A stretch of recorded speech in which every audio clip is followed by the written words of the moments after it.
అడ్డుకునేందుకు ప్రభుత్వం కుయుక్తులు అన్నటువంటి దాన్ని ఇందులో 8 ఏప్రిల్ 2025 సత్యసాయి జిల్లా రాప్తాడ్ నియోజకవర్గం రామగిరి మండలంలోని పాపిరెడ్డిపల్లిలో టీడీపీ నేతల చేతుల్లో హత్యకు గురైన వైఎస్ఆర్సీపీ నేత కురుబ లింగమయ్య కుటుంబాన్ని పరామర్శించిన వైఎస్ఆర్సీపీ అధినేత వైఎస్ జగన్మోహన్ రెడ్డి వెళ్లారు. ఈ సందర్భంగా పోలీసులు అనేక అడ్డంకులు సృష్టించిన ప్రజలు వెల్లువలా తరలివచ్చారు. జనాభిమానాన్ని పోలీసులు నిర్వహించలేకపోయారు. 18 జూన్ 2025 పోలీసులు వేధింపులు తట్టుకోలేవని పార్టీ కార్యకర్తను పరామర్శించేందుకు పల్నాడు జిల్లా జగన్ వెళ్లారు. ఈ సందర్భంగా కేవలం 100 మంది మాత్రం రావాలంటే అర్థం పర్థం లేని నిబంధనలు పోలీసులు విధించారు. ఎక్కడికక్కడ అరెస్టులకు తెగబడ్డారు, ఆంక్షలు పెట్టారు. అయినా ప్రజలు పొలాల మధ్య నుంచి గట్ల వెంబడి పరుగులు తీసుకుంటూ తమ అభిమాన నేతను చూసేందుకు వచ్చారు.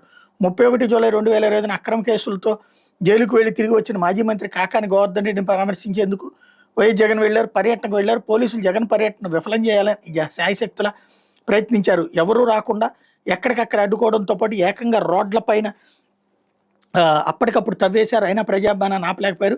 ఈ ఘటనలు సాగ్గా చూపి ఇప్పుడు ప్రభుత్వం వ్యవహరిస్తున్న తీరు పరోక్షంగా తన అసమర్థతను అంగీకరిస్తున్నట్టుగా ఉందన్నటువంటి వార్తని హైలైట్ చేశారు.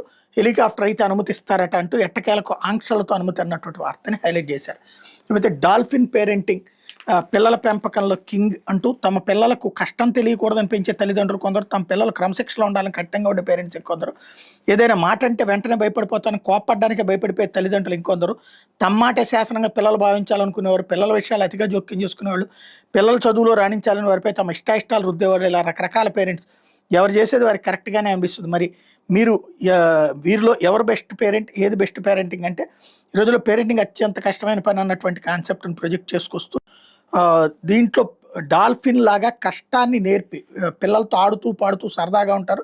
పిల్లలతో మరీ కఠినంగా ఉండరు, అలాగని పూర్తిగా వదిలేరు, అన్ని విషయాలను సమతూకం పాటిస్తారు అన్నటువంటి వార్తని హైలైట్ చేశారు.